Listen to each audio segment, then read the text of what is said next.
I don't know about Katie. Those are steamboat weeks. Mm-hmm. We're live. All right, good afternoon. It is 5 PM Tuesday, March 11th. Special City Council meeting workshop. I'd like to call the meeting to order and acknowledge that the press and public were duly notified of the meeting in accordance with the Freedom of Information Act. Cole, you want to do roll call? Sure. Please. Councilmember Carroll, Councilmember Myers, Councilmember Pierce, Here. Councilmember Bogosian, Here. Councilmember Ward, Here. Councilmember Hahn, Here. Councilmember Streetman, Here. Councilmember Anderson, Mayor Pounds. Here. You have a quorum? Thank you. First item, citizens' comments. There are none. None for tonight. Next item is special presentation, Sea Level Rise Adaptation Plan from Seaman Whiteside. Ryan, thank you all, Aaron, for joining us.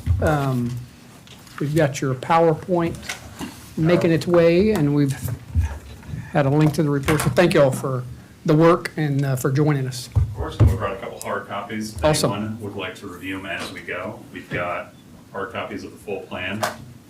Distribute that down the middle. Got an extra one. Thank you. And then we've got 2 copies of Trustee Owens. each of the supplementary appendices. Everything currently as presented tonight is up on the website in case anyone Yeah. would like to review a digital copy. Appendix A is the results of our vulnerability analysis, the flood mapping results. And then Appendix B is just some supplementary data, just saying, how did we decide what was on septic and what was not? And that was based on the old sewer master plan. Gotcha. That's less exciting. It's still important, Spoken like a true engineer. yeah.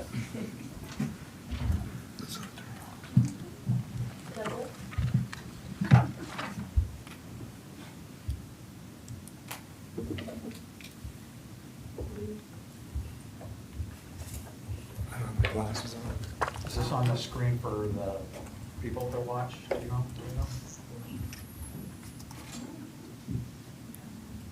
Sorry, I don't know who your wife is. Aaron, I like it. Well, we're just gonna turn that off. Never had that happen before. I hope she's at home. Ryan, it's hard to get good help, man, I'm telling you. Yeah. He's gonna dock my pay for that. Good way to break it.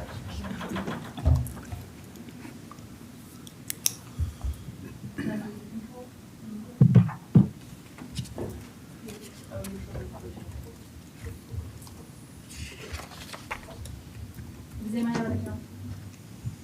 Zoom or? I have it on a thumb drive.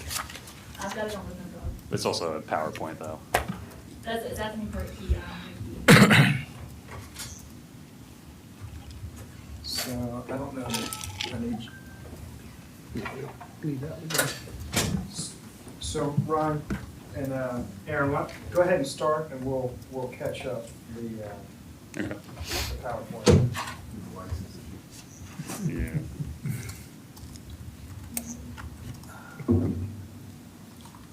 Well, just imagine you can see. Imagine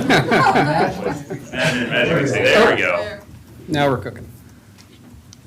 Does it let you at least just like slip through without going to full screen? Or is it gonna lock in there? Print the PDF. Save that. Did not save it as PDF.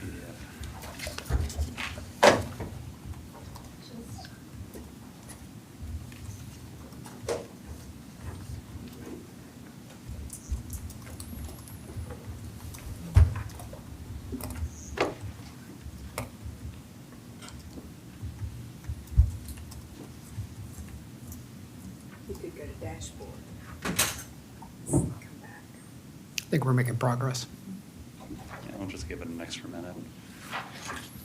Unfortunately, this is a mostly visual presentation. Yeah.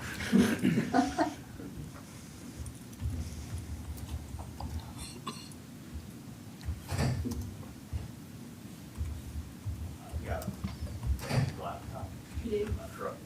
I give you control. Yeah, just go get it. Yeah.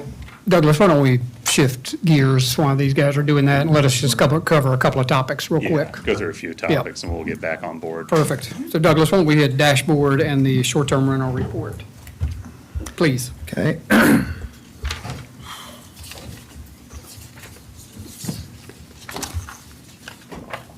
Well,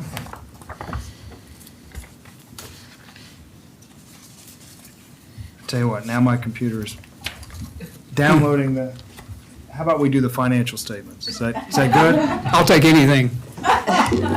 Deborah, you ready? Why don't we do the procurement? Let's go to Yeah, let's procurement. start so that way over. we can spend You wanna time do on that? we need to. If that's okay, do we need to change the order of the agenda? I'm happy to do that. You want to do procurement? Yeah, I'll see. Okay.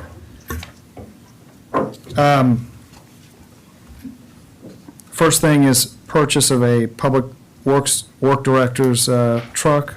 This is on state purchasing contract. The amount of that truck is $43,444. This is a little bit over budget. The amount in the budget was $38,000. It is being paid for out of our hospitality tax fund. Any questions there? No. Standard truck. Next is the purchase, and the next two are related. This is the purchase of the first series of three different purchases of rollout carts.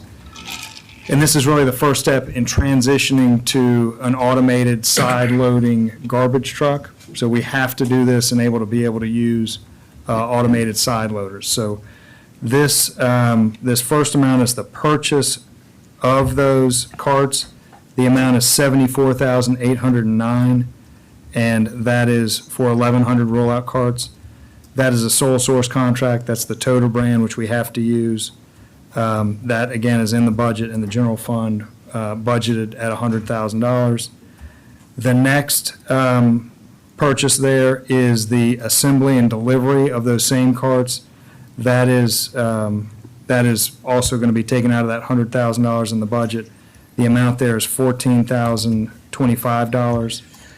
And I would just say, for the benefit of the group, this is the first time that I think you all are approving a purchase that really is part of about a 5-year transition plan. So if there's any kind of hesitation towards heading down this road, tonight is really it's kind of speak now, yes. So this is going away from the rear loaders that we have historically used. Those rear loaders require a lot of manpower, a lot of temp work on the back of them.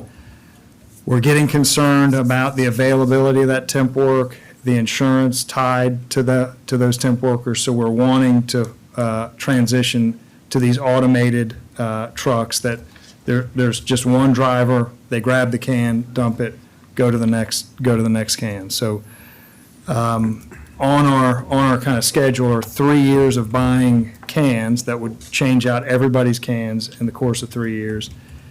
And then really 2 years from now, we would get the first side-loading truck.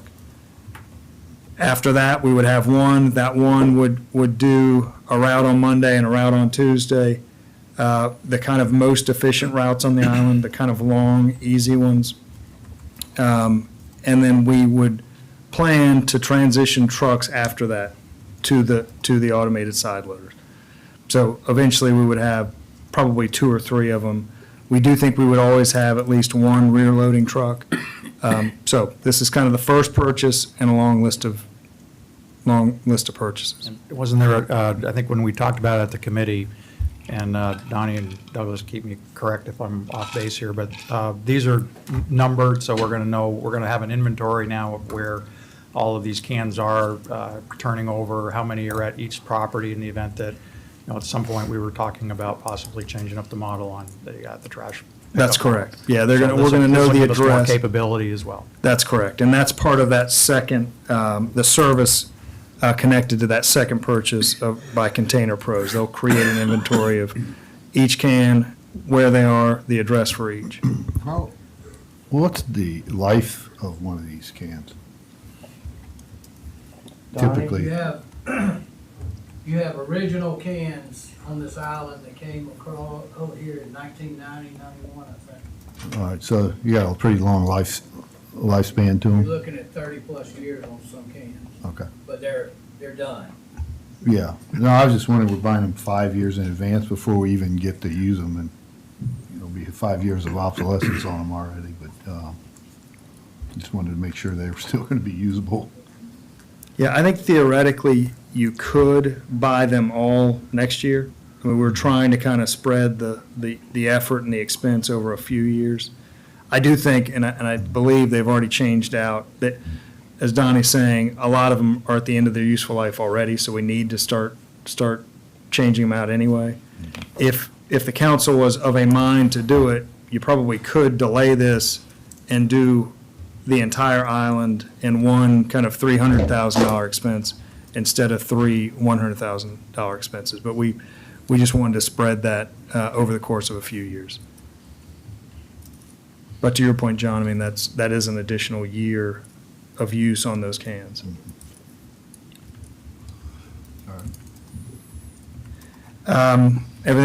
Everybody Yep. okay there? Next one on the list is the award of a contract for the palm tree trimming for $28,080 with Planet Green. This is in our current budget year being funded by municipal ATAX. The amount in the budget was $34,000, and I would just explain that with this particular vendor, there has been a little bit of a concern over prior years palm tree pruning with the amount of fronds that have been removed. Our office heard from a number of arborists that they were being over pruned. So this is actually a lower amount, and I think you can correlate that lower amount to they're actually going to be removing less material. There was kind of a 9-to-3 rule, and now we're ratcheting that down to only removing the berries and the brown fronds. So it'll be a little bit less cut, but it's the correct process, correct procedure for trimming those palms. And Douglas, this is for the entire island? That's not- correct. Prior years, we've done a third. That's third, correct. yeah. Entire, all of Palm, and including a handful of city properties, the rec department, Yeah. handful of city properties, same ones that were done last Is year. this the same vendor? No, different vendor. Different vendor? Different vendor. Okay. That's it for the procurement. You want to keep, Keep rocking. Good. Do one test. Oh,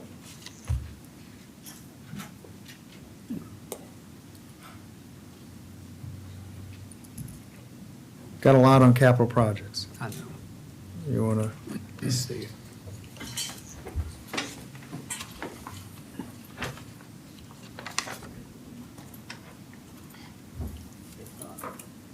We'll keep moving.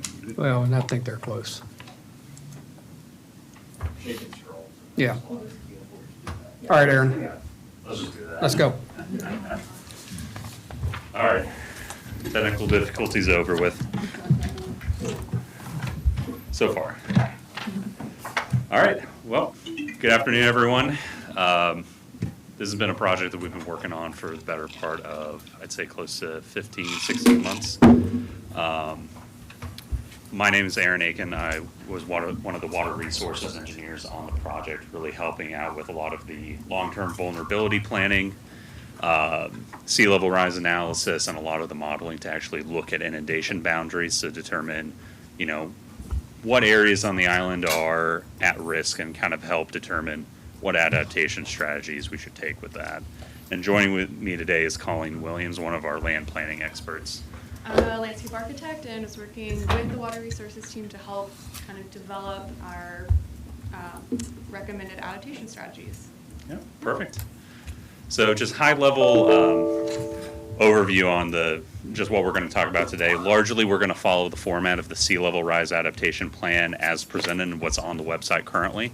So kind of talking through some of those introduction sections, the executive summary, some of the current and ongoing projects on the island, transition into the community engagement component of this project. do a little bit of a deep dive into the sea level rise and vulnerability analysis.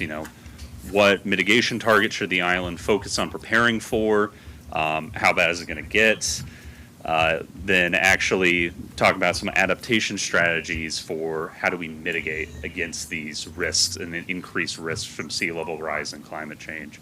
And then we'll talk through a little bit on implementation timelines. What do we recommend the city pursue first out of those adaptation strategies? What are some easy wins? What are some things the city can get going on immediately? What are some things that are going to take, the next 15 to 20 years to actually fully implement? We'll briefly talk about some of the additional resources section that we included as part of the plan. Links to other communities, sea level adaptation plans, deep dive into the research articles if anyone really wants to get into the nitty gritty on land subsidence. All of that's included kind of in the final sections of this plan, and then we'll just open it up to any questions at the end. So just a high-level overview of some of the goals for the project. Really what we were wanting to do with this plan is, one, outline the risk of sea level rise, how it was going to impact the island, what infrastructure areas are more at risk than others. With that, do an in-depth sea level rise analysis to determine an appropriate mitigation target for the island. How high of water should the city reasonably be planning for? We can't plan for every single hurricane, every single tropical storm event, but what's an elevation target where, you can reasonably plan for and try to mitigate the impacts of? After doing so, we wanted to outline a lot of those adaptation strategies to mitigate against that mitigation target, look at the implementation timeline, provide additional resources, which we mentioned before. Did want to briefly mention kind of a high-level project timeline, just so you all know kind of what's been happening in the background before this presentation.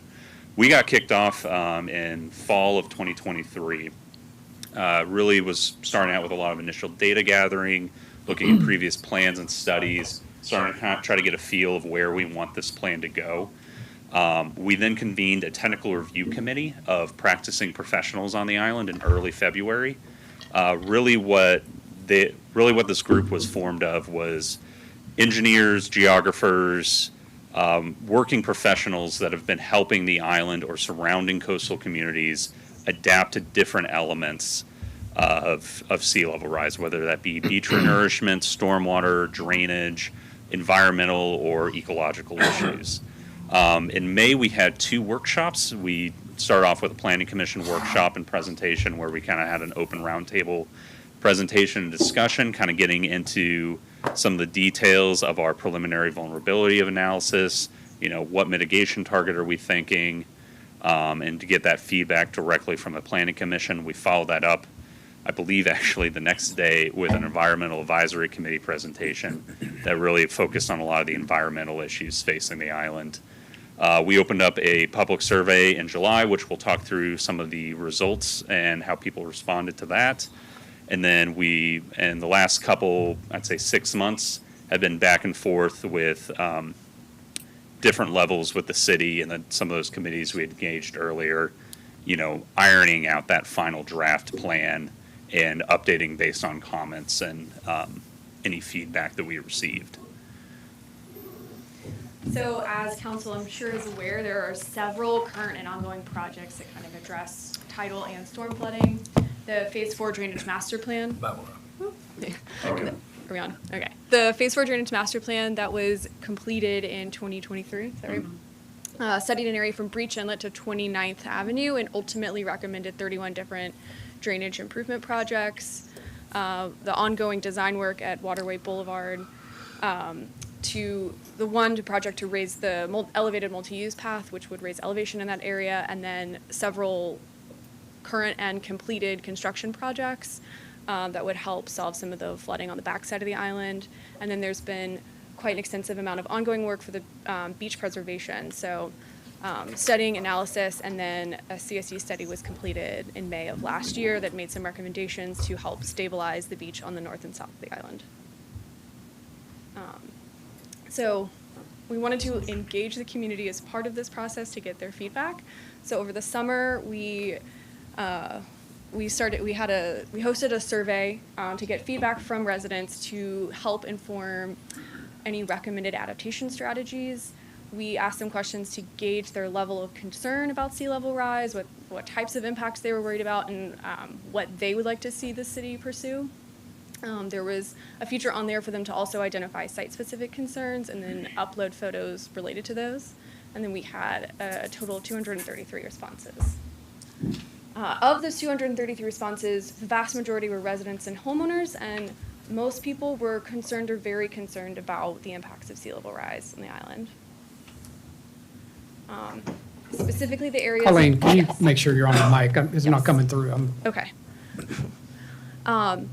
Specifically, the areas of concern they were most worried about with sea level rise impacts were storm and tidal flooding, roadway impacts, and then septic and wastewater contamination. So those are highlighted in our recommendations for adaptation. And then we asked respondents to select what strategies they would like to see the city pursue the most. So the most popular were dune renourishment, improved storm drainage, and then restoring the drainage canals. And then we just wanted to note that even though some of the green infrastructure strategies weren't selected as frequently, we would recommend that you include those in consideration for a more holistic adaptation approach. And then we asked respondents to select any programs that they would be interested in participating in a potential incentive program. And there was a lot of interest in rain barrels or cisterns, and then electively reducing impervious surfaces on their properties. So as I mentioned earlier, early on in the project, we did engage several committees and working groups. Just wanted to quickly, since we've already talked about them at a fair length, just wanted to quickly highlight, what were the goals and objectives and what came out of each of those meetings. So the first one, like I mentioned before, was that technical review committee in February of 2024. Those were the local technical professionals, your engineers, your geographers, your beach renourishment experts. And really what the goal of this was to review the available data and look at all of the ongoing projects on the island. It helps to get a good idea of, how is that stormwater improvement project going on near forest trails, and just bring in the engineer who's actually designing it, or bring in the engineer that was helping out on the beach renourishment side of things. We followed that up a couple months later with the Planning Commission meeting, where we presented some initial findings, initial sea level rise targets and mitigation targets, and then had that open-ended discussion of, what do you all think of these initial adaptation strategies? Is there anything that we need to tweak to better fit the island? And overall, the consensus was pretty positive coming out of that meeting. Followed it up the next day with the Environmental Advisory Committee.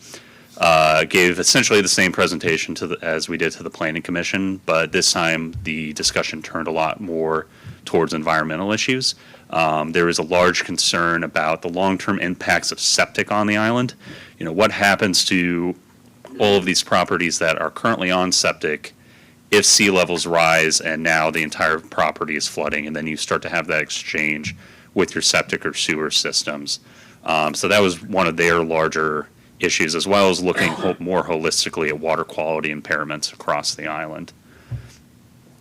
So with all of that public engagement piece kind of out of the way, just did want to dive into our actual sea level rise and vulnerability analysis that is presented in the plan. Included in the plan, we have a introduction of tidal datums, just to get anyone reading the plan just on the same page with, on the same page and speaking the same language when it comes to these actual tidal mitigation targets. And just high level for those of you who don't know, tidal datums are always relative to some reference elevation based on different statistical interpretations. Most of the time, you'll see tidal data presented in terms of mean low or low water. So an 8-foot tide would be 8 feet above the average of the daily lowest tide measurements. The observed window where those statistical interpretations are based off of is a 19-year period called the tidal epoch. Unfortunately, the most recent one that most NOAA data is established on is a observation window from 1983 to 2001. So we are expecting that data to be updated here probably in the next year or two.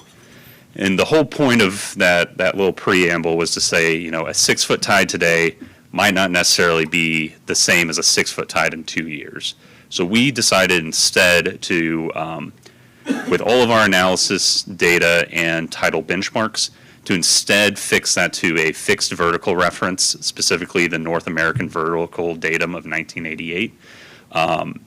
This just kind of gets everyone speaking the same page. So if we say, you need to be prepared for elevation X, everyone knows exactly what elevation we're talking to. Homeowners can find this on their elevation certificates, engineers will know exactly what it means, and it just really helps simplify the planning effort across all the different divisions and departments. So with that kind of out of the way, how we developed the baseline flood mitigation target for the city of Isle of Palms, what should the city be reasonably be expecting and try to prepare for by the year 2050, is first off, we took a statistical analysis on all of the observed tide data from the year 2023. The reason we chose 2023 as a baseline is, one, it was the most recent observation year on record when work began. Two, as you can see on the graph on the left, it follows with the long-term trends in sea level rise that we've been experiencing over the last 24, 25 years. And three, it was a really bad year. We all got really flooded out during that December nor'easter, which, for the Charleston Harbor at least was the 4th largest tide on record. So we figured this year would be a good baseline, a good conservative baseline for us to set the stage and then add to with sea level rise and vertical land subsidence. So specifically to use as a baseline for today, or a jumping off point, we actually ended up choosing the 99.5% threshold of all tidal elevations reached during 2023, that 5.97 feet in AVD88. And, while that won't, adding on sea level rise projections, vertical land subsidence, which we'll show in a second, won't protect against every single hurricane, storm surge event. It should statistically provide protection against 99.5% of the tides experienced every single year. Or, in simpler terms, you could expect tides to be elevated above that threshold 1 to 3 times a year in the future. So at the end of the day, we took that baseline tidal elevation, we added on projected sea level rise from the Interagency Task Force. They are the leading experts on sea level rise projections across the United States. And then we actually added on a local variable for vertical land subsidence, so the rate at which the actual surrounding land is sinking or becoming depressed. There's a lot of speculation and hypotheses on why this is happening. A lot of it relates to over-urbanization, compaction of your soil, and extraction of groundwater. Why is it specifically happening on Isle of Palms? I don't truthfully know. But we did want to account for that information so that whatever mitigation target we set could try to offset some of that observed impact over the next 25 years. So at the end of the day, we ended up settling on about 1 foot of sea level rise over the next 25 years, which is really in line with what a lot of other communities are looking at. And at the end of the day, that equals out to about 7 feet in AVD 88 for what the city should reasonably try to mitigate and protect against by the year 2050. Counselor, that assumes you're combining both the sinking Yeah. and the rise. Yes, and the projected sea level rise does include a small factor of vertical land motion or vertical land subsidence, but the local data that's available or that's been remote sensed for Isle of Palms far outpaces what is included in those projections. So we wanted to add that extra element on to make sure that we were safe. And then we get 99.5% of any Of potential floods. of any normal tides in the year 2050, as long as current data trends continue. Could be a little higher, could be a little worse, and we'll mention kind of at the end of this that we do intend this to be a living document, something that needs to be revisited every 5 years, updated, revised. But not storms, right? Not storms, just Not even tides. nor'easter like we had Mhm. in December. This Just normal tide. Normal tides. If, if a Hurricane Hugo plus sea level rise hits, everything's going to get flooded out. There's not, there starts to become a point of, what is realistic to try to protect against versus what could potentially happen. And Douglas, this is mostly or primarily why we went to 7 feet on the Waterway That's Boulevard correct. path. That's correct. That kind of happened in conjunction with all of their study happening at the same time. Yeah. So, big part of that. So we won't get into the full results of all of the vulnerability analysis. The complete mapping is included as an appendix at the end of the sea level rise adaptation plan. But essentially what we wanted to do is, knowing that, our target is elevation 7 by the year 2050, what parts of the island are going to become more vulnerable first or earlier, or how bad could it potentially get if nothing is done? And so what we did is we ended up creating a full 2D overland flow model of the entire island, and then applied different levels of tides at the boundary across the entire island just to see what would happen over time. Specifically, we looked at, using that same methodology before where we set the 2050 target, finding tidal target boundary conditions for today, 2030, 2040, and 2050. Just to try to get an idea of, at maximum flood inundation, how many parcels were being impacted, how many roads were being how much linear miles of roadway was being overtopped. And for the water quality side of things, being able to overlay that data with the available data from the sewer master plan, identify how many of those impacted parcels were on septic for each of those years. And really what we saw kind of at the end of the day was while you start to get some pretty severe impacts early on, 2040 is really the critical year for the city based on that analysis, assuming things continue in the trend that we're seeing today. That's really where we really saw the largest increase in any year-to-year comparison. You can really see, especially on the roadways impacted, the amount of linear miles of roadways overtopped. It almost doubles in that last decade from 2040 to 2050. All right, well, what do you do about it? So we have 3 different buckets of adaptation strategies. There's policies, projects, and programs. Policies are anything that can be completed at an administrative municipal level within city council. Projects are physically built projects, and then programs are educational or outreach opportunities that engage the public. And then there's subcategories within each of those buckets. Okay, so for policies, you can kind of see the main categories we have listed. The first one is creating and or bolstering an elevated tide and emergency response program. So what is your response program in the event of an elevated tide? How do you inform the public? How do you safely get people off the island if need be? How do you bring them back on, protect property?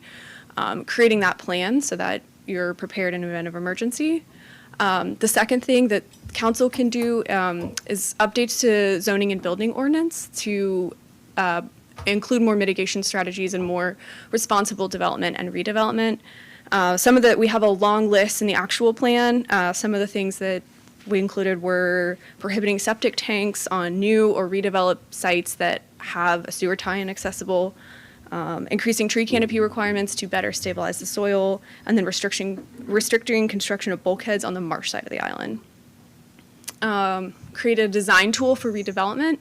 So some of you might be familiar, but the town of Mount Pleasant in the last few years instated environmental guidelines for development, and it's a points-based system. All new development and redevelopment has a minimum that they have to meet, and then you receive incentives for going over. It's pretty similar to like the LEEDS program. So you guys could develop something like this that would both require and incentivize a lot of mitigation strategies and development. And then the last policy would be water quality assessment plan and marsh management plan. So the water quality assessment plan would do exactly what it says. It would evaluate and analyze the health and the quality of the water and provide any necessary recommendations. And then the marsh management plan would be to study the existing health of the marsh and then provide any recommendations to protect and restore it. The marsh is one of your most critical tools in mitigating flooding on the backside of the island. So then your built projects. The gray and rigid infrastructure is a lot of what is going on right now. So that would look like installing tide gates, replacing pipes, implementing underground storage, transitioning properties from septic to sewer, anything built. Infrastructure maintenance would be a robust and routine maintenance plan to just stay on top of your current stormwater systems and so that it's functioning as it should in the event of storms. And then that also includes the ongoing beach tree nourishment.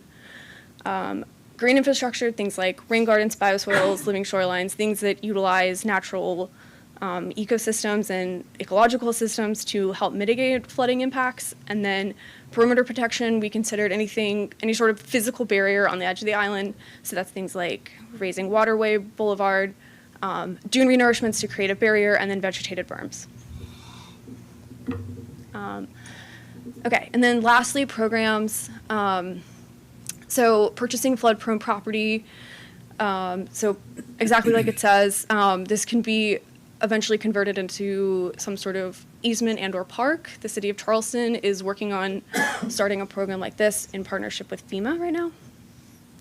Incentivizing private LID stormwater systems, so that kind of goes back to the public survey results, using tax credits, water and utility rebates, group purchasing to incentivize people to implement some LID strategies on their property. Educational programs, that's seminars, workshops, webinars, youth training programs to help inform the public. And then the last would be creating demonstration LID sites. So, for example, the city of Folly Beach has a rain garden across the street from their library, and they're just about to launch a pilot Living Shorelines project. Yeah. All right, perfect.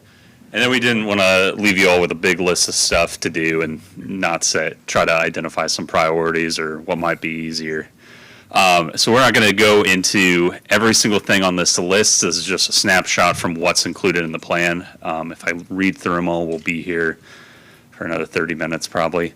But really did want to just kind of highlight that we went ahead and took some of those adaptation strategies that we identified in the plan and tried to assign a priority or, how reasonable is it to get each of these done by, certain X date.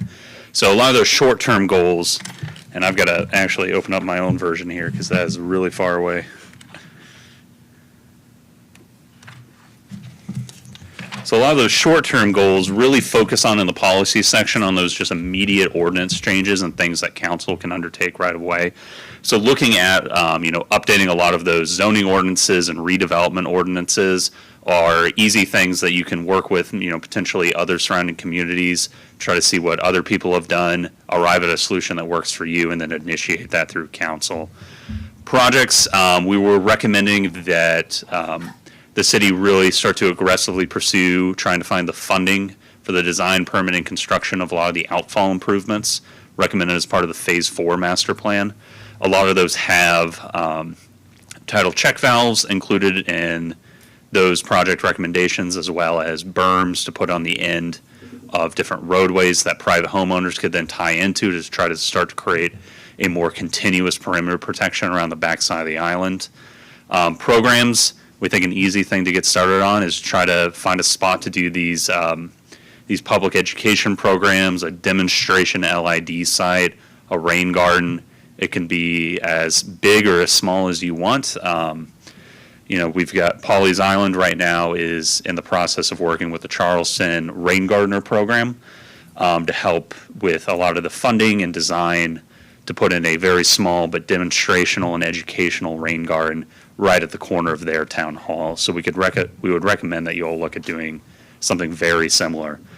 If we move all the way down the list to more of the long-term goals, things that can't be done in a day but need to probably get started on and need to be finished probably by 2050.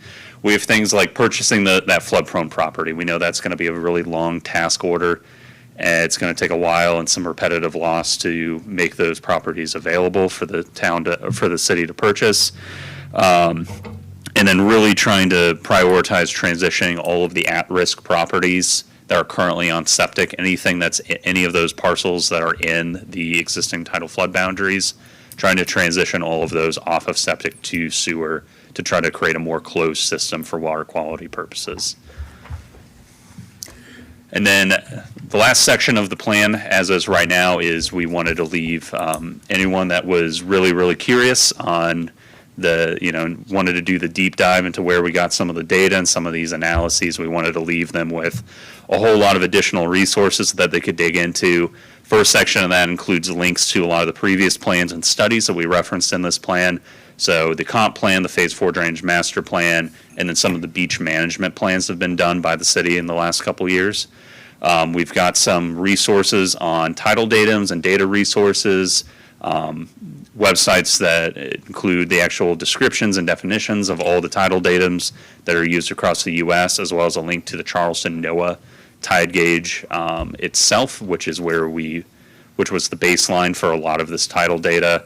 We've got a whole host of sea level rise resources, from projections to real-time viewers, where you can scroll up how much water level above current conditions and kind of see where things may lie with different flooding conditions. And then we also included links to a whole host of adaptation plans from other communities, specifically City of Charleston, Pawleys Island, Folly Beach, and Edisto Island.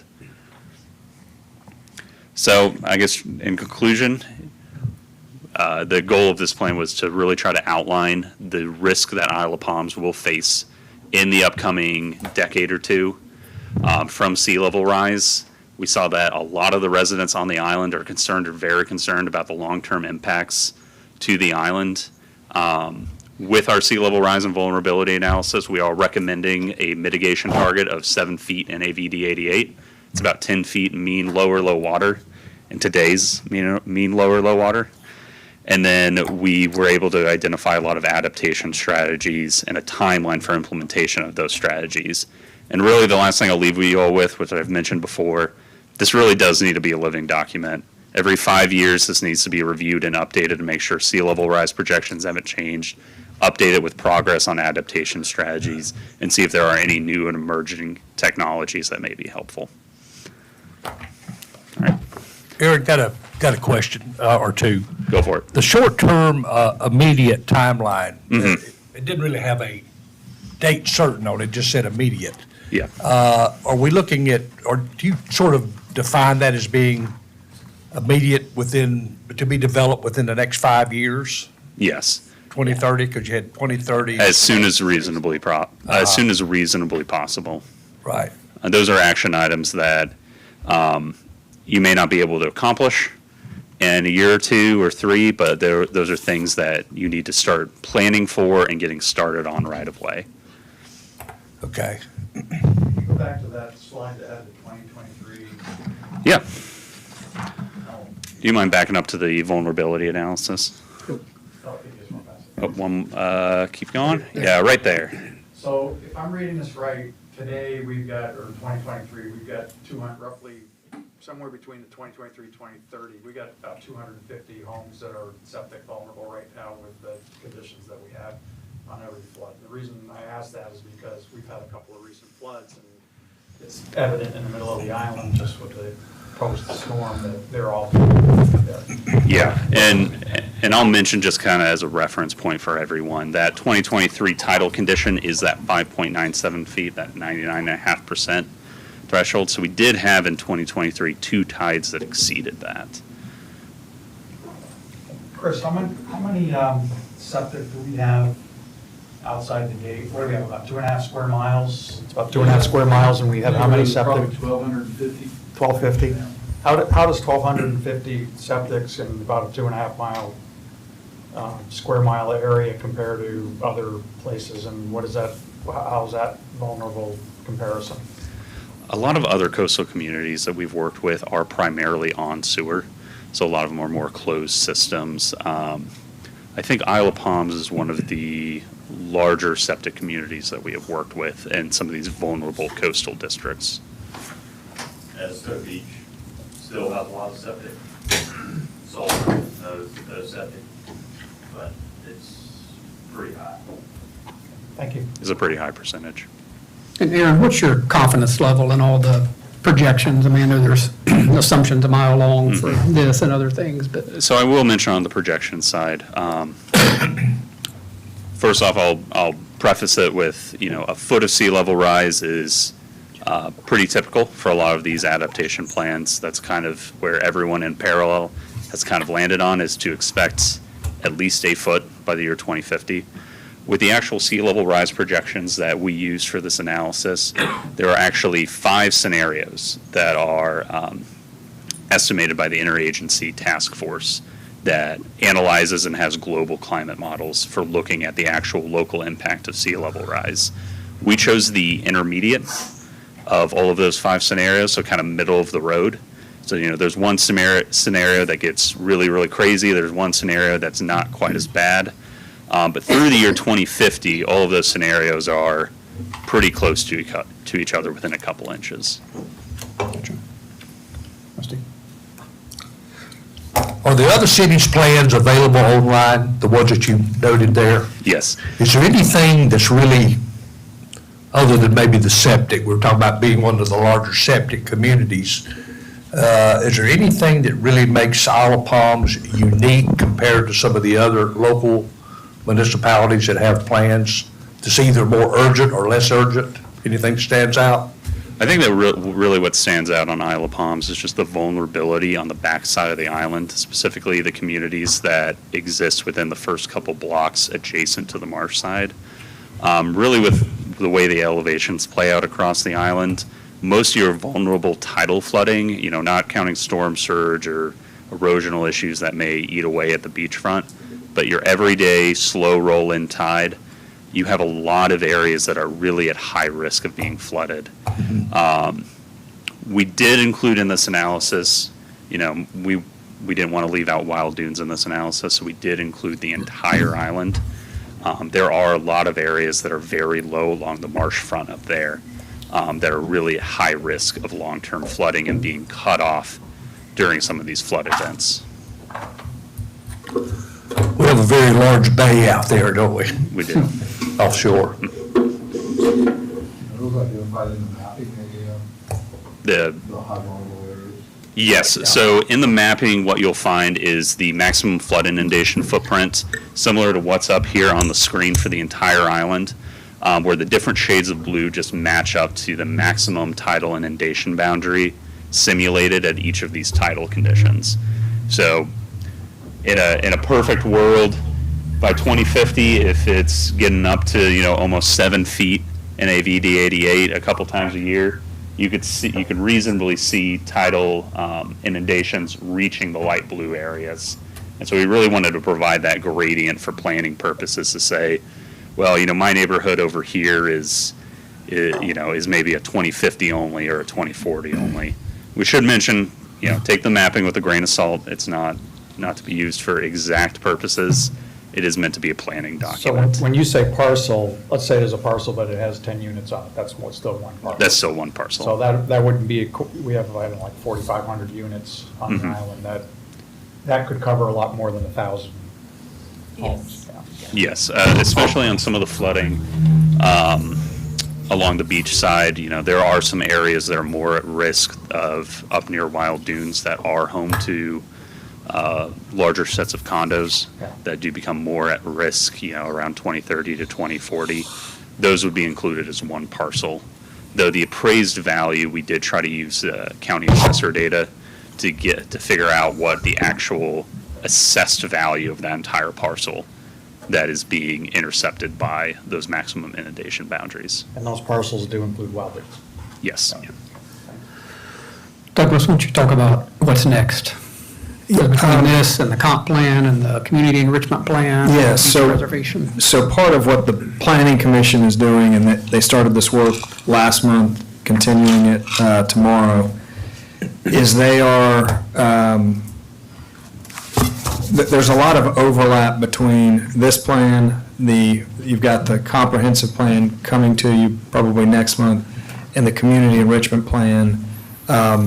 And there's some overlap there, so they are trying to put all of those recommendations in one list and kind of group them and according, really to a committee that they could be assigned to, and then parse out the recommendation, the document, what document it's coming from, which of those 4, the corresponding committee, and then kind of a sense of urgency, long-term, medium-term, and then a dollar amount. So they're, Timeframes on those? yes, yeah, time, money, committee, and then really trying to get where the overlap is, kind of identify that. And So what was the plan, this one, the community enrichment?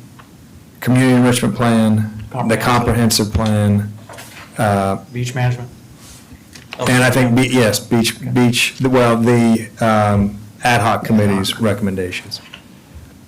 So all of those are getting grouped together, will get divvied out by you all with a recommendation from the planning commission. But I think the list is currently approaching 300 different initiatives for the group to tackle. So there's a lot there, but again, a lot of it is overlapping, a lot of it's kind of aspirational. So that would be the next step for this plan, in my mind, would be to send it to the planning commission, let them kind of categorize it, identify high priorities, and make recommendations to you all in terms of, what committee it could go to, and a sense of urgency on the action. Of course, there'll be dollar amounts on all of them, right? Yes, yep. That's, we only do all of it immediately, but that's the critical part of the puzzle. Yep. How are we gonna pay for it? Yep. Yeah, and I guess to that end, Aaron touched on it, but we did get to kind of vulnerabilities identified in the mapping and identified throughout this process. But really, this plan is assuming no erosion on the front, really. So, and we all know that if you don't spend a lot of money, there is going to be erosion on the front. So that's a big part of this, that if you look at the maps, it actually shows a great solid blue line out forward of a lot of the structures, and that's all dependent on a lot of renourishment work happening. So the anchor to this plan is no erosion on the front beach? That's correct. It's based on current topography, current terrain, and I don't know that there's a way to have modeled in all of the various scenarios that could happen with renourishment. So that's a whole different animal, I think, that we. That was a model limitation of our analysis. Included in the plan, though, is a detailed section on, the current state of the beaches. I believe it is it's up towards the front. It's like after ongoing. It's in ongoing and future projects, beach preservation, page 9. We did a high-level summary of Coastal Science and Engineering's report on the current state of the beaches and highlighted their recommendations that included cost amounts for continued renourishment of the beaches to continue the stability at specifically North Wild Dunes and Breach Inlet. Yeah, so the appendices paint a pretty dire picture of the backside, and I would say a little bit rosier of a picture on the front side, but you just have to read them knowing that to maintain that rosy picture on the front side, there's a lot of work that has to happen in conjunction with the stuff on the backside. If a tide were to happen today, water's going to come in from the backside of the island. If it continues to erode, it may start to eat its way in. Thanks for the good news. Yeah. Aaron, Colleen, and Ryan, thank you all. I know Thank this you. was a lot of work and a long project, but thank you for the work. All right, Douglas, do we need to try and loop Jan in? So I think she was. Okay. Oh, she is. All right, thank you. We'll go ahead and leave those all here with you all. Please. Please. Everything is online Yep. if you want to review it later at home. You know we will. Thank you all. Thank you all very much.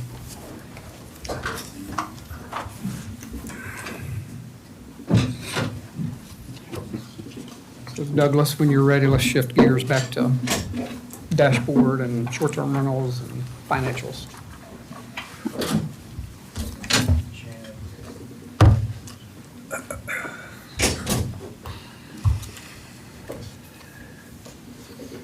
Okay, you all ready for the dashboard? Yep.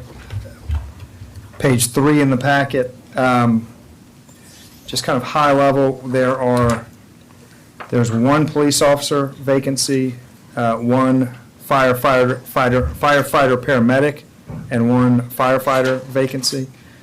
I was thinking there was a code enforcement vacancy as well. Is that's filled? Correct, yes. Okay. Other notable parts of that page 3, we have the short-term rental count there for the month that was up a couple this month. But I would say that we are now in the part of the year where renewals are becoming, we've advertised for renewals. So the applications that we're generally receiving now are for next license year, which will begin in May. So people are getting that paperwork in and ready. So we do have a couple coming in here and there, but that number's kind of flattened out. We think probably close to the year-end number. Community events, we have a number of things going on at the rec center, speaker series, kid jam, and the IOP community yard sale coming up Saturday, March 22nd. So should be a great event.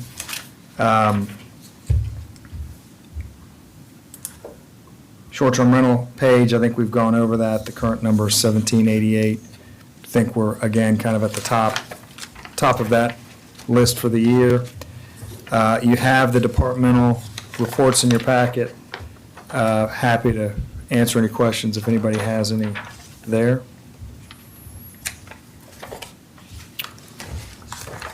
Jan, can you hear us?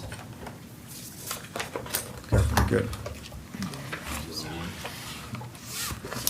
So Deborah, with financials, we've got our first budget workshop tomorrow, so kind of move at a pace. Yes, sir. Gonna take deep dives tomorrow. Okay, well, I just want to talk about some things that are happening now. In these numbers, you will see there's a forecast of $1.1 million that we forecast to receive from the Airbnb settlement. So that's why the forecast for the general is 2.3 of revenue. Total funds are at 59% compared to 58%. Revenues are 59% compared to 58%. So we're tracking pretty good for these 8 months. Business licenses and building permits are performing much better than we anticipated. They are 62 and 73 respectively higher than prior year. And some of the overages that we expect from in our forecast are the general fund. We had to insure the public dock. That prorated amount was $40,000. That hit our general fund, as well as there were some election expenses for about $8,000. We're anticipating to have more legal fees this year. That's pushing that budget a little bit over. And the Public Works Department has had quite a bit of vehicle repair and maintenance in their budget. So that's pushing them over a little bit as well. Can I ask a question about revenue again?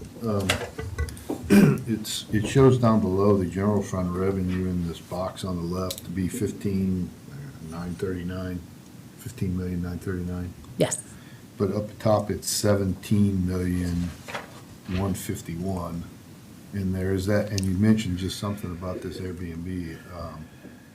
Is it in one and left out of the other one, or what is the revenue forecast, I guess? If you see what I'm saying, Yes. this number here is 17 million, that number is 15 million, so they're not the same. Right. But- I think, and I'll double check, but I think this number does not include the transfers that will come into this account. But I'll double check that number, but even though it's only 1.2. But I'll double check and see why these are not tying. I think they've been agreeing. Is there a reason why they wouldn't? I mean, I'm kind of confused on that. Yeah, they should agree. They should agree. The current forecast for the the general fund should agree to the current forecast on the top, which it looks, I'll double check and see what that is. I don't know, I'm not sure what that's. Also, there's money coming into the general fund from the Airbnb settlement, right? That is correct. Which is right about that amount. It's Yes. right at $1 million, the difference there is $1 million too. That would bring it to the 15.9, wouldn't it, not the 17.1? Or- Yeah, that's something we just need to check. Right, because right, this right, carries yes, through kind of with it. Yes, I'll double check that. I thought those, And thought when I you- checked all this, my numbers were flowing when I did the spreadsheet, so I'll double check it. And then the difference in the year-to-date actuals, you're taking the difference, the top line, if you took the general fund, the difference I'm showing is a loss of 572,000, right? You're showing a gain of 316, but then it must be something with the ATAX or the ATAX muni fund. And these go, and the reason I'm saying this is because these are what flow through to our fund balances on the next page. Right, if you it shouldn't be a loss though, If you so, take this number minus that number, it's showing a positive, and I think it's a loss. well, you have your transfers in there as well. Look at your transfers, you have to include Okay. those as well. Yeah, there's no transfers forecast, right? There's transfers, well, the transfers that are forecast is exactly what the budget says, because that's what we move. We move what the budget says, that we should move for positions. I got you. So if I, But, yes, but I'll double check that, and I'll send an email, because I feel like there's something in there that is included, and I feel like it's transfers, but I'm going to clarify it. So can you, oh, you're going to go to the next page. Can you explain how you get to the fund balance on this too? Because I'm trying to reconcile that from the. So the fund balance is from the audited statement, the beginning balance is from the audited statement of June 30th, 2024. The revenue and expenses and transfers this year for these 8 months is in the second column. And so that means our current fund balance, if we end our year today, or February 28th, would be these numbers. Because these are the revenues, it would be your third column, the 46 million. Because your fund balance, of course, is like your retained earnings. It's your revenue and your expenses. It's the net of those numbers. So if general fund, if we start out with $4.8 million and we're adding 316,000, then we should end with $1.5 million. If we end, 5.1. I'm sorry, 5.1, if we end at the end of February.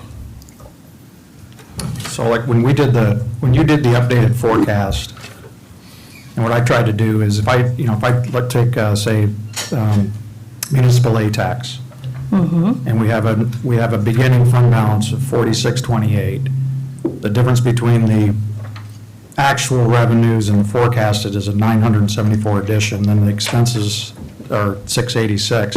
I'm coming up with a 4916 number, and it's off by, I don't know, like $500,000 or something. I can't walk it. I mean, it would be helpful, yeah, you got your forecast is 4029, and maybe these fund balances haven't been updated, because it looks like the budgeted fund balance on the second page and the forecasted fund balance are the same numbers. And if the revenues have now been forecasted to increase by 3 million or so on the top page, going from 28 to 31, and the expenses are staying flat, so we got a $3 million increase, but our fund balances appear to be flat, so I just can't follow this through. Right, so the last column has not been updated, that is correct. I need to update those with what our forecasts say. But everything else should flow. So, go back to your example, when you're looking at Muni A fund, and you're looking at revenues, I've got, on the second page, the current fund balance is 4628. from Muni A, 4628, and maybe it's transfers, I don't know, but, okay, so if you look at the middle column on the right-hand box, 4628, I'll just use that as an example. Okay, that's the current. Right. And so the difference between, you did update the forecasted revenues, which, thank you for that. So if I take the actual revenues year-to-date to the forecasted revenues, I come up with a difference of $974,000. You're expecting to collect $974,000 more dollars. And if I take the year-to-date actual expenses versus the forecast, we're scheduled to spend another $686,000. So if I add those two together, I come up with a fund balance of $4.9 million, not $4.0 million. Right. Right, I follow you. Like I said, the last column just needs to be updated. It just hasn't been updated. Okay, so when we, I'm a little concerned, Deborah, just because we're getting financial statements that are either not updated or not labeled that they're not updated. So I'm trying to rely on these, and I'm still not clear on the revenue side. Do you know when we might get an updated version that would be, I guess, corrected? Because we have to rely, hopefully this is all flowing into the budget for tomorrow. So these are two separate worksheets from the budget, and when you look at the budget, everything has been updated. And I do apologize because time restraints, when you have time restraints, there are errors. So I do apologize for that because I was working on the budget and trying to work on month end at the same time. So I do apologize. But when you look at the budget, you should not have any non-updated numbers. Now, this I will update and resubmit it so you can see where we clearly are stated. But your forecast numbers tomorrow that you will see on the budget, everything has been updated. So when you look at the fund balance, that should be the right fund balance of what we're projecting, of where we are now. Okay. So this is out and posted and everything, and if we just probably need to relabel this or something that it's not been this isn't updated information. Yeah, we can repost. Because we shouldn't have that posted out there if this isn't correct. We can definitely update the numbers and repost, pull down this old sheet and put in the new sheet. That's not a problem at all. You got a lot going on in early March, correct? That is correct. Thank you. If there aren't any more questions on the cover sheets, I'm gonna move forward, but hopefully there aren't any more questions. On the future cash projections, I did change per Councilman Pierce's suggestion to the fund balance. So these are our beginning fund balances. I want to preempt this so that we're clear that this does not include all of our revenues besides what has happened already.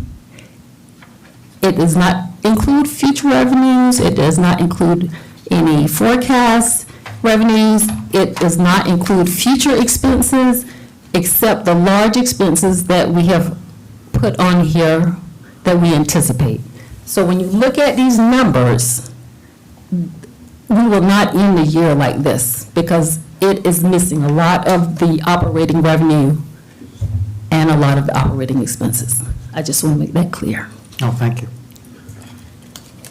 And can we, tomorrow, we can go through this list too and identify which ones are in the 26, that would be a good exercise for us to do. Yes, that will be on our capital Capital planning. projections and forecasts.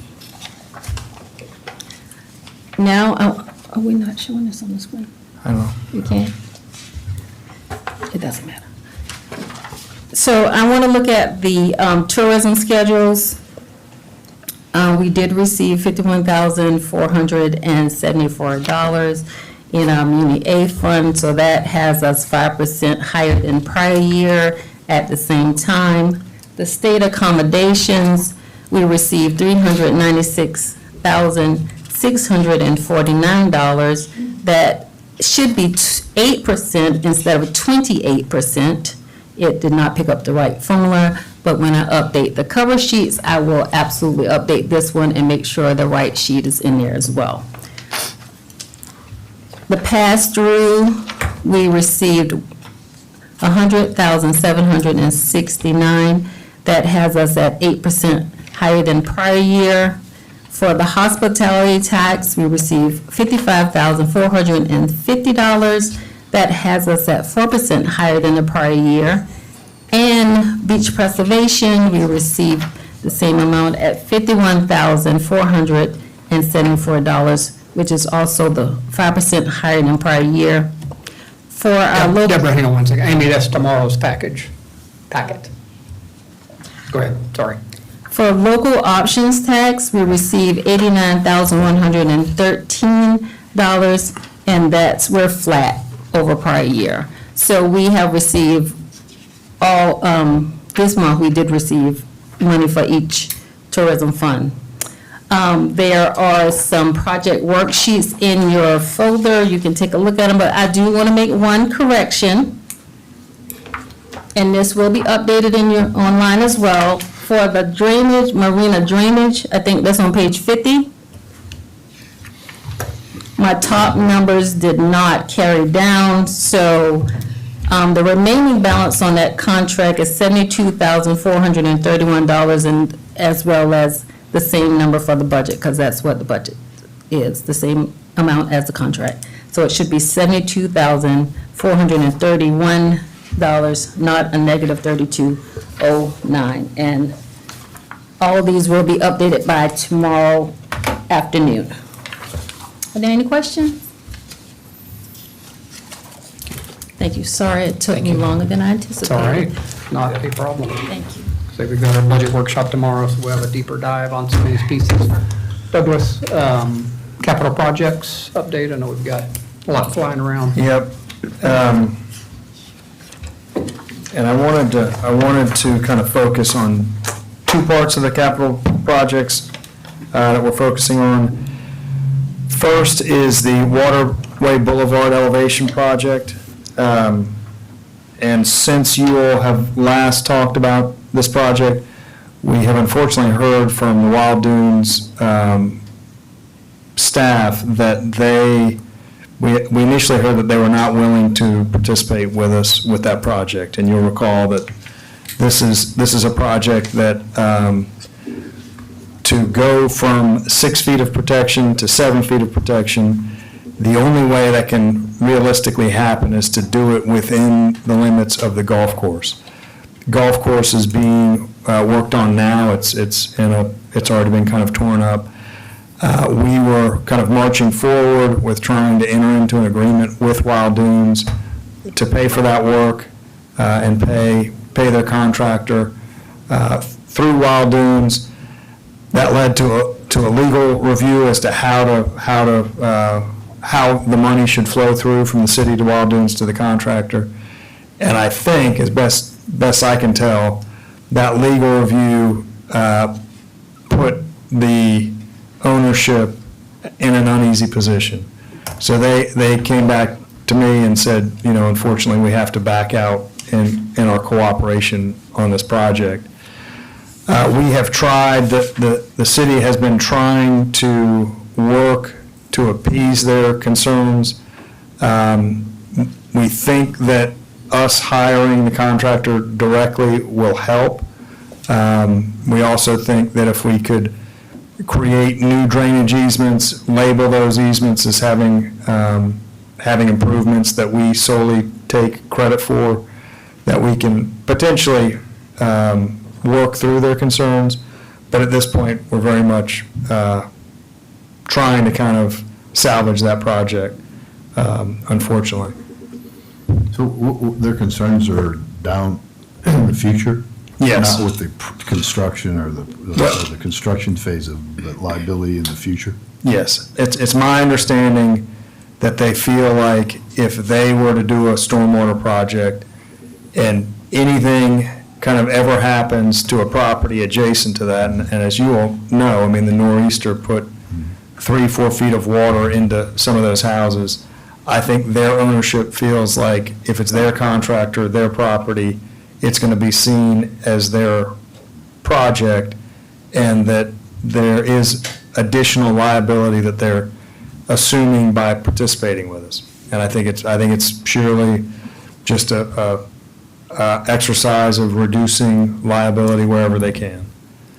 So what's our fallback? I mean, what does that mean for us? So I think option A is to try to salvage the plan as we've had it, which is, kind of where we are now, is this trying to work directly with the contractor, not involve Wild Dunes in terms of the contracting for the work, and then trying to clearly delineate that the property that the improvement is going on is our project, not their golf course, and assume any liability that's taken on by that project.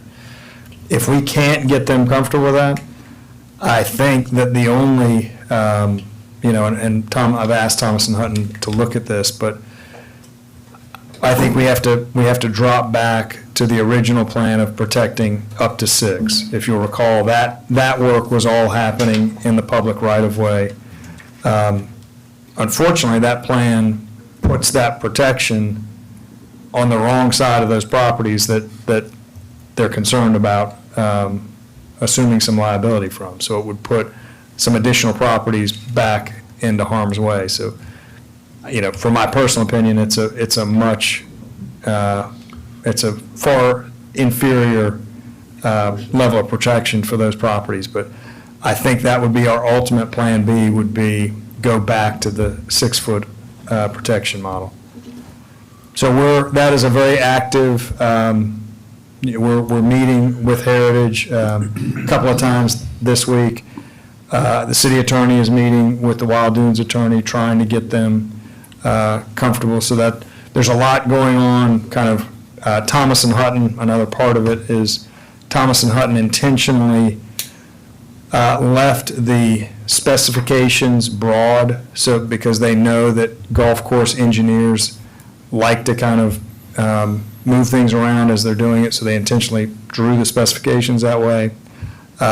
They've explained that if we can kind of put this back together, there's going to need to be more detail from Thomas and Hutton, and stamp, sealed, to kind of clearly identify that it's their design and have them responsible for that design.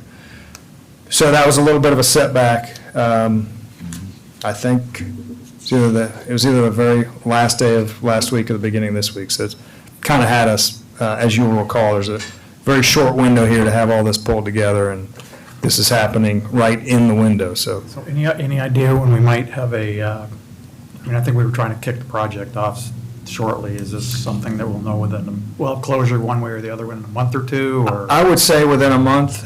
We have talked to the contractor about him being able to arrange his workflow so that these improvements could happen towards the end of their project. And he said that, quite frankly, that would be just as well from their perspective. So I think that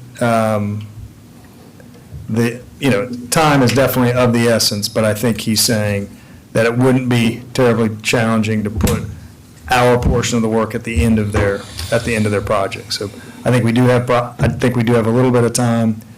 I do think, though, that we'll know one way or another, I would say, within the month. And I'll just keep you posted as we hear more about that. So that's the bad news project. The good news project is on our beach restoration projects. You will have noticed that the Army Corps of Engineers, they are now delivering sand to the south end of the beach. We had the nice surprise, not only that there was an additional approximately 50,000 cubic yards of sand that we didn't originally count on that was dredged from the intracoastal floor. That work has happened. That happened pretty quickly. Apparently, that's a much quicker operation to dredge. That is complete. We were kind of prepared for the dredge operation to go back to Sullivan's Island because there's still about 25,000 cubic yards of material to come out of the spoils that was slated for Sullivan's Island. Sullivan's Island very graciously said that we've had enough, we're good, so they have allowed the contractor to just continue operations and just move it to the spoils site. So we are getting about 20,000 extra cubic yards from the Sullivan's Island, originally slated for Sullivan's Island. So that work has been good. It does bring with it the challenge that, as you will recall, the city has supplemental work planned for that area, which involves creating a new protective berm up closer to the scarp line, so taking some of that material, pushing it up into a berm. We're trying to do that part of the work as early in the season as we can, so that would be like as soon as we can possibly do it. The other part of that work is it requires the removal of the sandbags that we've placed in that area. So we're doing a little bit of kind of shuffling where we're trying to salvage the sandbags that we can out of that area, move them to the northern end of the island, which is in a much worse condition now. And those that we can't salvage, we'll have to remove entirely. And then once they're removed, we will build, we'll take some of that sand and build a new protective berm. Again, we're trying to, the Army Corps is not going to let us do it immediately because they have to survey in all the material that's moved, quantify it, be sure they have record of what got moved before we scrape it up. So we're a little bit contingent on them giving us the go-ahead to start to do that. But we think it could be within the next 2 or 3 weeks that we would get that green light to be able to start doing that. And as you'll recall, we already have bidding in place, and you will have authorized an amount to do that work. So that's just a matter of getting the pieces in the right place to be able to do that. Douglas, can I ask a favor? Sure. We were exchanging some emails briefly about it, but, according to Steve, I think he said that at the last presentation that, I think he used the term minimum 6 months that this project's going to go on. And I know we've got a lot of things going on up at Wild Dunes as well with the properties up there and the shoal management. And I don't know if this is something maybe Chandra can help us out with, but is there a way that we can get some more regular outbound? What I'm hearing is what's going on. When's it going to be in this section of the beach or that section of the beach? Where are the sandbags going? I mean, all of the things you just talked about are great, but, we might have 10 people watching this meeting. Is there a way we can get a real proactive, regular outbound communication, whether it's a week, we pick 5 or 6 points and they're updated weekly. Once the initial reports or the initial communication's done, it might be just a matter of updating, but something that we can push out to the website, to the, the SUNY, all of the communications venues we have, social media, what have you, but just keep people up to date, where that pipe's going to move, when's it going to be in front of their, and it's not just the beachfront owners, but I think a lot of the vacationers will benefit from that as well. Yeah, I can tell you my thoughts on that. And we will have fantastic control over the supplemental work, and that is going to be disturbing. I mean, we're going to have trucks going from one end. That's not going to be just the right in front of the house. So that's going to have trucks moving up and down the beach, and we have full control over that contractor. So we can certainly do that for that part of the job. Same is true for the northern end, the shoal management project, which we're going to talk about here shortly. That's going to be our work. We're in control. The real problem that we've had on the south end is we do not know. And Isn't Steve supposed to be, he's our liaison with them, and aren't we paying to have that liaison work? So- And Stephen doesn't know. And Stephen is not managing that project. So we are kind of at the mercy of the Army Corps. And from my perspective, I think the Army Corps doesn't even know. This is not a slight on them, but they have been saying now for a year that the contractor is underperforming, that they have not met the first deadline, they haven't met. So I don't know if that is contributing to the kind of lack of information that they're willing. Communication, what we know. I don't know, just anything, I think they're just hungry, people are hungry to get, more than once a month on an email. Well, and we can certainly, we will know a lot that we can update when it's our work. So we can certainly do that, and that's going to be in the near future. My fear is that once it is solely an Army Corps project, we truly just don't know, unfortunately. I mean, we can update, and we did do that for a while, and I'll be honest, I think that added to more putting out the benchmarks that we were being told, broadcasting that, I believe translated to a lot of agitation at the Army, disappointment. I think they then started facing all of that. I don't know if that contributed to the slowdown in information to us and the kind of lack of willingness to really even guess on a timeline, or if they've just kind of thrown their hands up. So we can certainly tell folks that we really don't know, for what that's worth, and we will know. There are parts of it that we certainly will know and we will have control over. So we will do what we can do in that regard. Well, and we're controlling the sandbag movement, which has already Yes. started, so. Yep. Yeah, the parts that we can certainly do that. So that brings me to the shoal management project. We have been hearing very promising news through the state office that they have been very proactive with the federal offices in trying to get the permits to us. We have had an indication that the federal authorizations will be released tomorrow, and they believe that they can then, that will let them fill in the blanks on their permits and give us the ability to have a permit in hand potentially as early as next week. So if we have a permit in hand next week, we are planning, and Stephen and I are putting together bid packaging and contracts to solicit bids for that work. We wanted to get the conditions of the environmental agencies before we release that, and we'll have that information by the time, before getting bids, so that will be addressed in the bids. So we are trying to get those stars aligned to have bids opened on the morning of your full council meeting. So we're going to have that, if everything works well, we're going to have that contract on your agenda for your consideration on the 25th. You'll recall that that project is budgeted for us to participate at a 25% share, Wild Dunes to participate at a 75% share. We've been having conversations with the community association, and they will also have their process of going through to get the 75% share approved, but they anticipate being able to do that pretty quickly and pretty readily. So again, if all stars were to align, we could have a contractor out on the shoal doing work in April with a goal of working through April and May, and also having that project completed before June.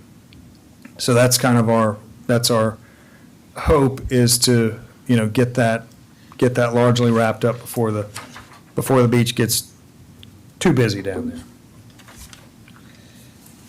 Any question? Those are the two major projects that are consuming all the time.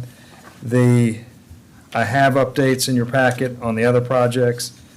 Just see what.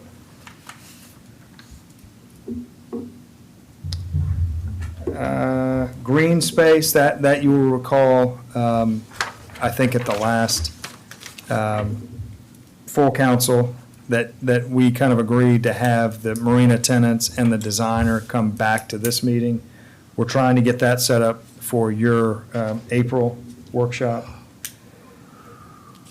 The county park emergency vehicle access, that's been trucking along. They're making very good progress on that. That should be done in the next couple of weeks. So that's been good. We have. Excuse me, I'm sorry. Yeah. Where will the Carter stop be in the future? Has that been discussed? Because that's right there where the construction is going on.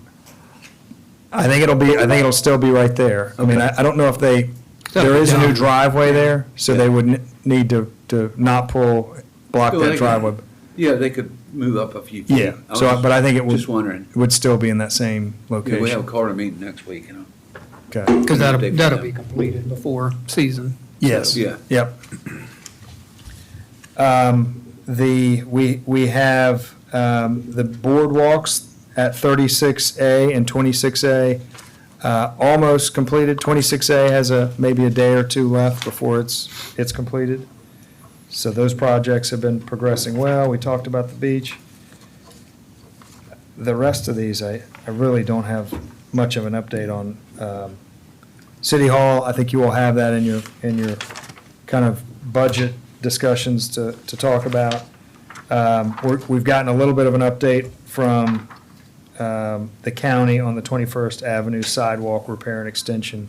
They're still on schedule to be completed by May 31st.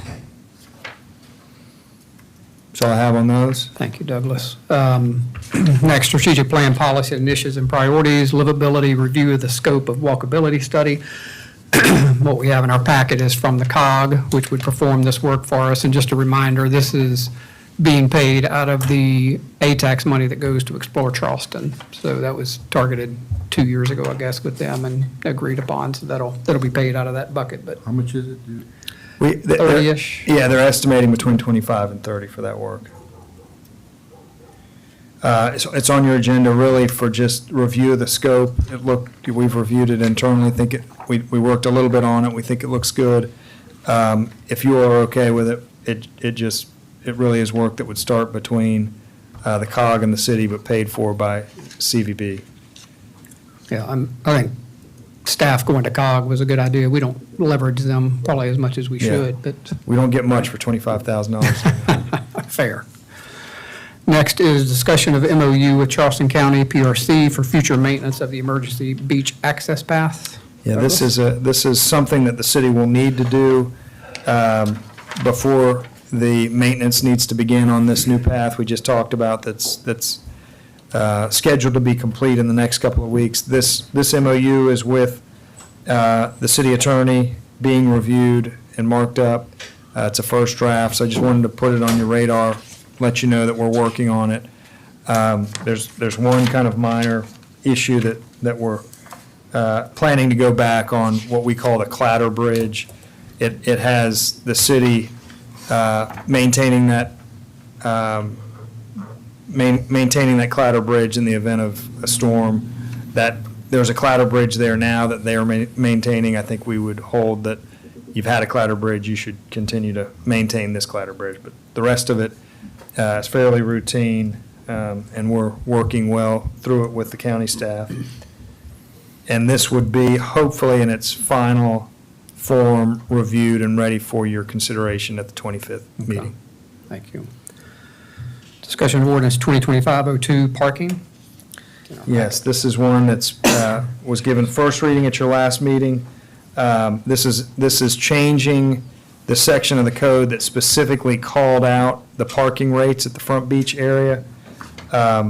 This will be on your agenda for second reading, and there would also be a little bit of a housekeeping item there where we would reapprove the same resolution that you approved, I believe, in end of January, just to have the timing sync up with that approval happening after the ordinance gets ratified, which was the way MAC wanted that to handle. So that'll be back on your agenda for final reading in your meeting. Discussion of mutual aid agreement with the Aviation Authority. Is our packet. Yep, Chief is here, I think, if we have any questions, but this is, I think, also kind of a housekeeping MOU that I believe we have an existing MOU with the Aviation Authority. They've had some staff changeover at the Aviation Authority, so they wanted to just get it reauthorized and get it back before you for your review. Chief, I miss anything there? No. And this has gone through the Public Safety Committee. I think they were okay with it. Other items, update on search for federal lobbyists. John or Douglas from the committee, you want to? Yeah, we interviewed both of them along with the water and sewer folks. And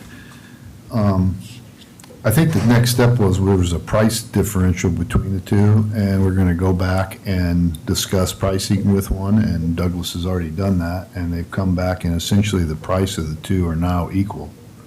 So the pricing difference is out of the equation. And I think that there's two firms. One of them's associated with our current lobbyist group in Columbia.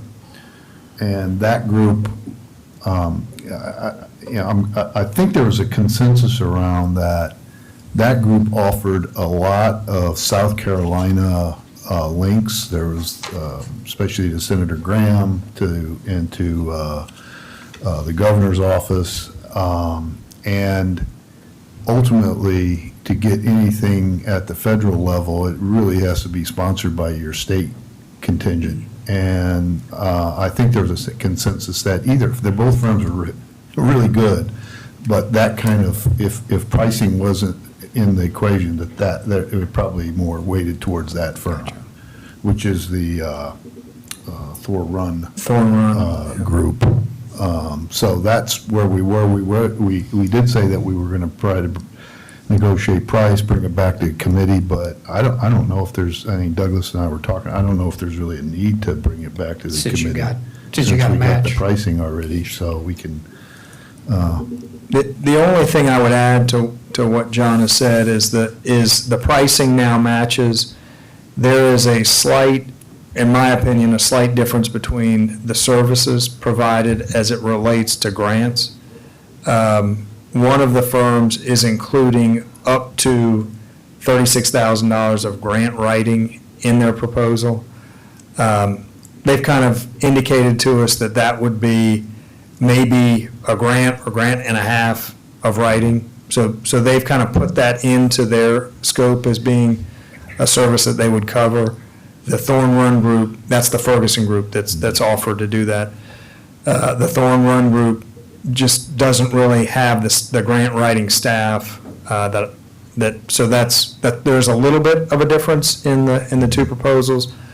I would say that from the city's perspective, and the Water and Sewer Commission are here and they could speak, they could very well have a different perspective, but from the city's perspective, we have used a local grant writer, and we've been very happy with her rate of success, very, very cost-effective in my mind. So while on paper it's a $36,000 difference, I don't think it would be that amount if we were to use the grant writer we have traditionally used for the city. Again, the Water and Sewer Commission, this would also be a consideration that they would want to talk to you about, but because they would be in a different situation. Chris or Linda, anything to add from y'all's view? Yeah, I think, Yeah, or you can just come up here by Douglas. I think both firms are definitely qualified. They've both been in business for a long time. The Ferguson group, the thing that I kind of like about it, and I've talked to Linda about it, just because it's all under one umbrella, they both seem well connected, but to your point about the relationship more on a state level, I understand that. I mean, I think both firms do a good job. It's just kind of, we just need to decide on how we're going to move forward. And John, is there either one, is it a 1-year contract, 2-year, do you recall? it can can cancel anytime. Okay. I think 30 days, I think, is Yeah. what they said. On either Yeah, one. they did say Yeah. that their best success is give them a 2-year window. Right. Yeah. Yeah, they did recommend that it would take Yeah, 2 it's years. not going to happen in 30 days. Yeah. The only thing, just for me, it was kind of hard to get a feeling of the Thorn Run, just because they were Remote. were virtual, and the other group was here. It was easier to sort of ask them questions. Yeah. That's just my 2 cents. You're old school, Chris. Yeah, to your point, I think that there is, I think it is, they did, both firms said that it would take up to 2 years probably before you'd see any appreciable payback on the thing. But there's no tie to that. There's contractual, you can cancel within 30 days. Also, we did, if you don't mind me saying, so John, ask him about return on investment percentages. Linda brought that up. Yeah. In a very good way.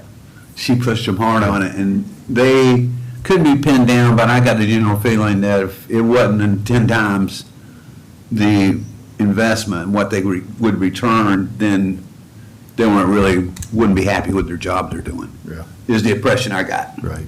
Did we ask them what our state lobbyist, which one they like better? Our state lobbyist likes the Thorn Run group, which they've got some connections on other clients with them as well. So, go ahead, John. Yeah, so I think we should, we can take this to the council meeting and make a decision, I think, in the 25th. Because I guess, yeah, to a point and negotiate a contract after that. Yep. I mean, Chris or Linda, if we wind up down the Thorn Run path, are y'all good with that? I mean, I think the state connectivity. Yeah. Either Okay. firm.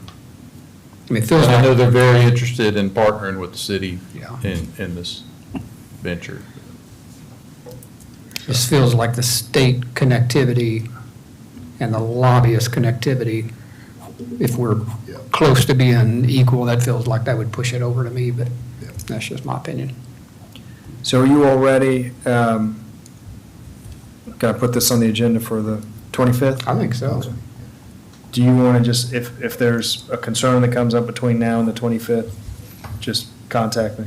Yeah. Yeah, Chris, do y'all have a commissioner meeting between now and then? Next Wednesday. Okay, so I guess you could get your stamp of approval then. Have they kind of already authorized? We've already been told to move forward with it. We've made an adjustment to our procurement to address partnering with the city over this. It's been vetted by our attorney, and so we're just sort of waiting, I guess, on the selection. On us. Yeah. Yeah, I mean, John, I think we're good to put it on the 25th, do I you? do too. Okay, we'll do that. Chris and Linda, thank y'all for the partnership on this one. This is No, thank you. the right thing to do for Yeah. the broader good, for sure. Yeah. So, appreciate your efforts. Yeah. Thanks for having us. You bet, always. Last discussion of surfing instruction applications. You got the list in your packet as far as locations and whom. Yep.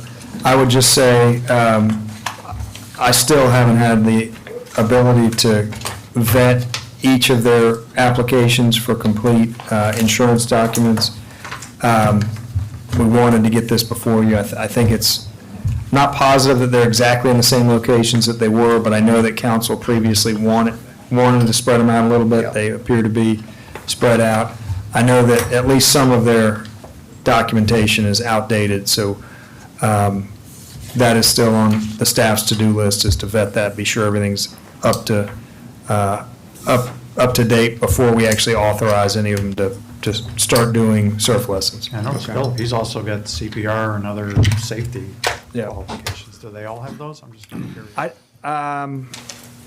I don't know that they do, and we do have a pretty, our guidance for what they have to have is pretty exhaustive, and I need to match that That's good to see, list yeah. up with what they've applied, just be sure that they're all good to go. And current, to your point. Yep. Last item, just real quick, under legislative report, you may have seen, we've been following this liquor liability and tort reform fairly closely. So the House passed it unanimously last week, which is pretty incredible. On the Senate version now, the House takes up the budget today, actually, I think is when they start budget work. So we've got our request in, so hopefully we'll hear back relatively soon on that. No further business? Motion to adjourn. Second. All those in favor? Aye. Off record at 6:44.